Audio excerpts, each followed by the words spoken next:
tere! Meie oleme tulnud Jänku Jutaga rääkima teile kevadpühadest, sest heal lapsel on ikka mitu nime. Kevadpühad, lihavõttepühad on ühed toredad peod. Jänku Juta. Tere lapsed ja tere vanemad ja tere vanavanemad. Mina olen kaua aega nüüd ära olnud. Olen oma asju ja toimetusi ajanud, aga nüüd ma leidsin jälle ülesse selle armsa majakese, kus me mõnda aega tagasi ka Jänku Juta kohvikut tegime. Aga praegusel ajal tuleb ainult kodukohvikut pidada ja kuna praegu on saabumas kena ja ilus kevade, siis peale pööripäeva on kohe selline püha nagu palmipuude püha. Ja peale palmipuude püha. Aga palmipuude püha nimetatakse veel urbade pühaks ja siis me teeme hommikuti niimoodi. Sops, sops, sops, siia poole ka ja kõrva pihta ka ja Jänku Juta, milleks seda tehakse? Aga selleks, et meil oleks tervist, et me oleksime virgad, et meil koduloomad oleksid terved, et kanad muneksid mune, sellepärast et lihavõttepühade ajal on muna väga tähtis. Muna saab värvida, muna saab veeretada ja pärast saab munaga koksida ja muna koksimisel on väga tähtis see, kes pärast siis võidab, et muna terveks jääks. Ja muna saab ju süüa ka. Ja pärast tulevad suured munasöömise ühistalgud. Aga lihavõttepühade hommikul soovitatakse minna välja, võtta sõrmus ja läbi sõrmuse päikest vaadata, nii et proovige järgi. Ja kui päike paistab eredalt, siis see toob õnne, tervist. Ka võite läbi akna vaadata, kui väljas väga külm on. Kui vihma sajab. Kui vihma sajab. Siis lihavõttepühade hommikul tuleb veel teha selline toimetus.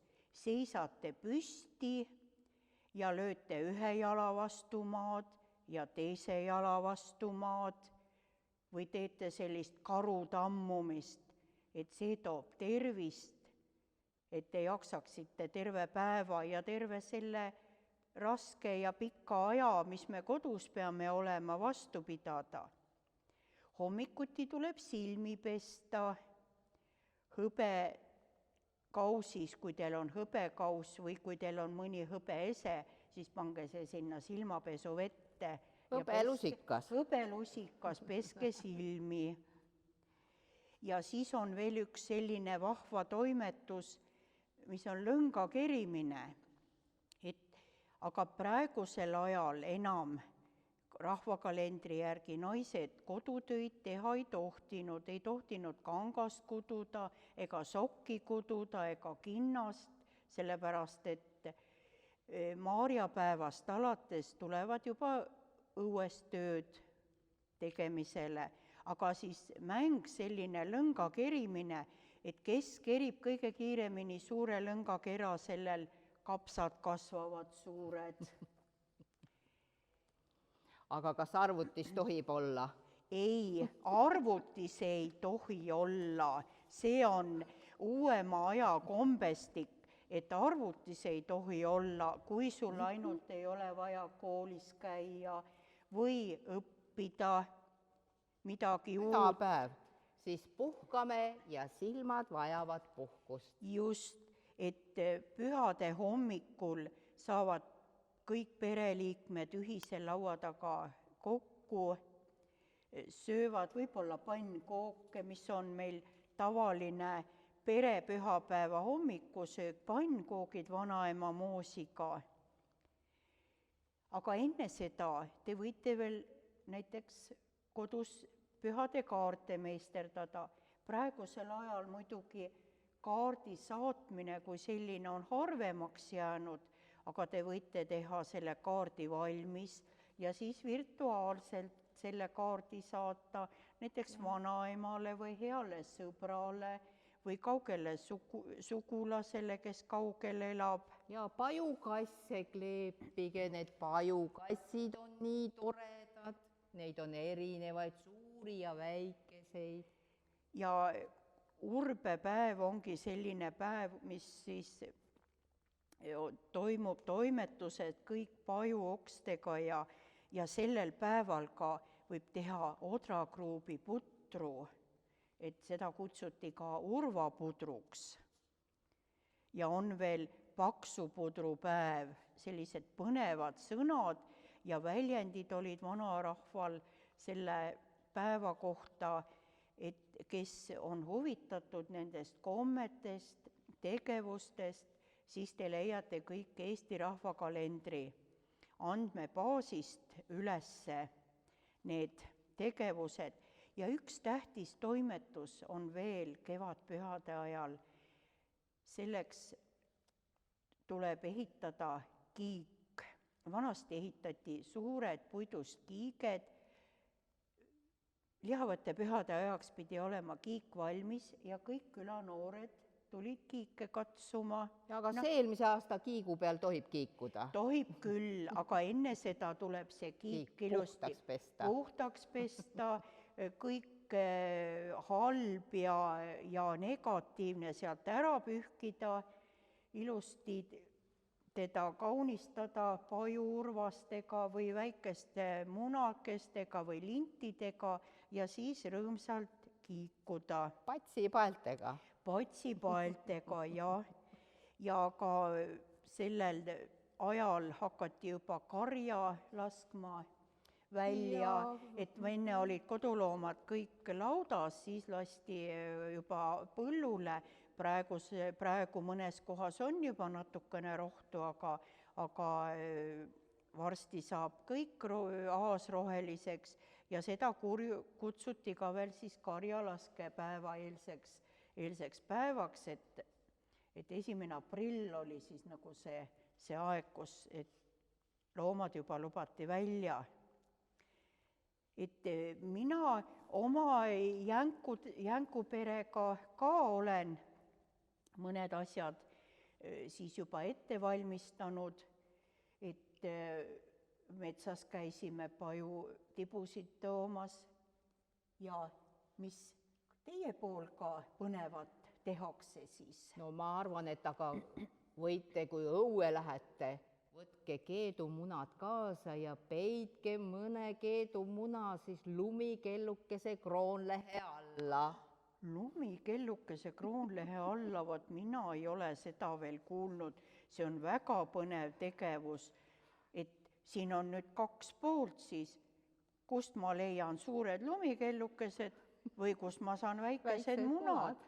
No väikesed munad, ma tean, et ühed sellised linnukesed on vutid, kes munevad pisikesi mune, nii et tuleb suuri lumikellukesi minna otsima. Vot see on nüüd Jänkujuta perele üks ülesanne, mille ma pean siis. Aga koju võib tuppa padja alla ka peita. Ahaa, siis on küll vahva. Ja nende munadega seoses meil ongi siis ka üks võistumäng teile täna näidata. Et nüüd selle jutu lõpetuseks siis soovime ikka kõikidele kena kevadet, häid pühi, kirjutage, joonistage oma lähedastele. Ja olge rõõmsad ja olge kindlasti sõnakuulelikud.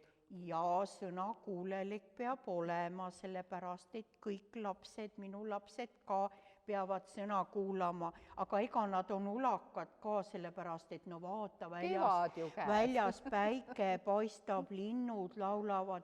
Mina nägin ka eile kuldnokka ja veel 2 tulid oma pesakasti vaatama.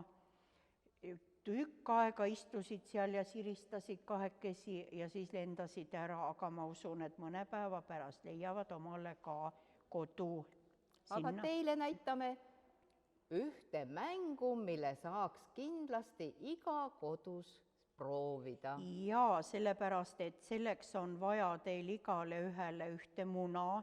See võib olla keedumuna, see võib olla puumuna, see võib olla lõngakeramuna ja siis kindlasti varuge endale ka auhind, kellele siis see auhind anda, kes veeretab muna kõige kaugemale. Nii et soovime teile ilusaid lihavõttepühi ja teeme selle mängu koos teiega ära. Aitäh teile! Munaveeretamise võistlus. Jaa, see on üks hästi vahva mäng, mida saab kogu perega mängida. Selleks teil peavad olema munad, kas keedetud kanamunad või puumunad või sellised lõbusad munad, nagu meil on. Siis peab olema teine mängija, sõber.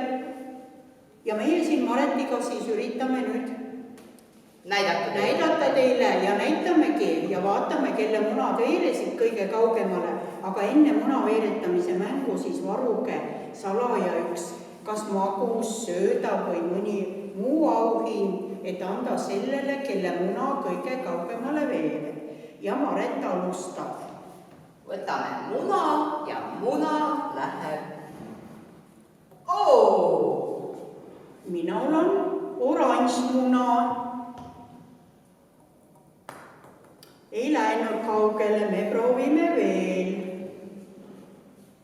Ja muna veereb. Täna meie munad veerevad kõik ühele poole. Anname natuke hoogu ka. Nii. Ja meil on veel mõned. Ja meil on veel, me teeme 3 korda kohtuseadus. Ja nagu te näete, Maret veeretas kõik munad väga kaugele, nii et meil tulevad ilusad, rõõmsad ja munade rohked lihavõttepühad.